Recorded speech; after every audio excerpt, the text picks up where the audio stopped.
We start by logging into the service. Once we're logged in, we're presented with a choice between search logs and chat with logs. First, we're required to set a time interval. This is important for reducing the number of logs we have to deal with and produces much better results. In this example, we're choosing 24 hours. Then we filter by tag. It could be metadata of any kind, but we're choosing the application ID to be MLflow service. Once you set the tag, that also serves as a way to filter the logs. Now, momentarily, we will be presented with the chat interface, and the system says, "Hi there, what can I do for you?" We're now asking the system, who are the main users? Now, this reflects users in that 24-hour interval that we chose. And the system comes back to us in a few seconds with the answer.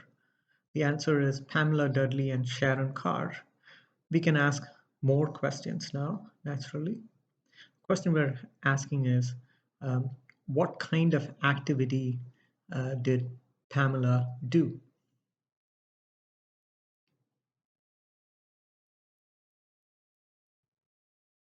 Again, this refers to the 24-hour period that we chose. So it's very good for diagnosing and troubleshooting issues that resulted in logs. Pamela Dudley is likely performing a REST API or MLflow API action, such as creating, updating, or registering. That's very good. So the system knows that Pamela Dudley was performing a REST API or an MLflow action. Let's ask a very MLflow specific question. What is the run ID for user Pamela Dudley?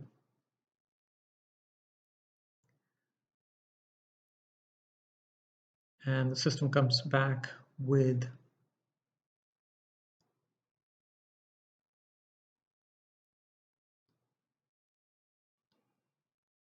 let's see what the system comes back with.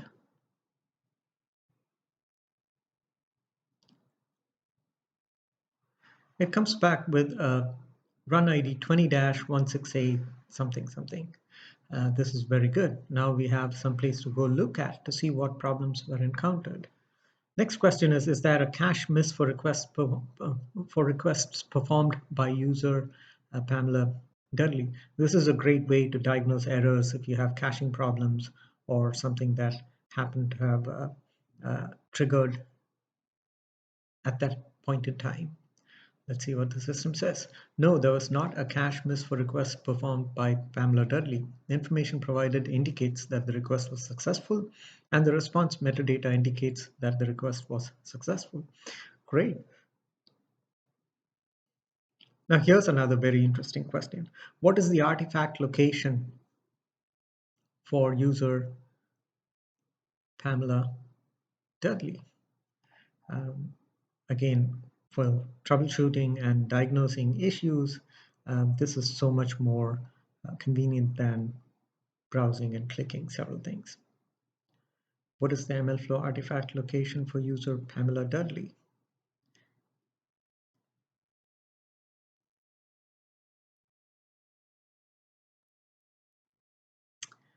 The answer is s3:infinstore MLflow artifacts istage8.com/MLflow artifacts Pamela Dudley /20-20-168 something. Very precise, very useful.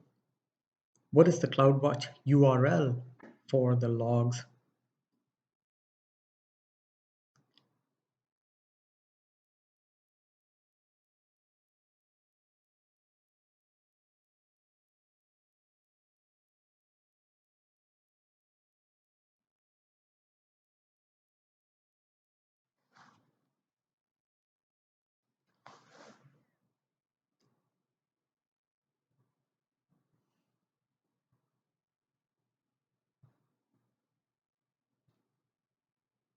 And the system answers CloudWatch URL is https something something. Now you can either click on this link or copy paste it to get to the log.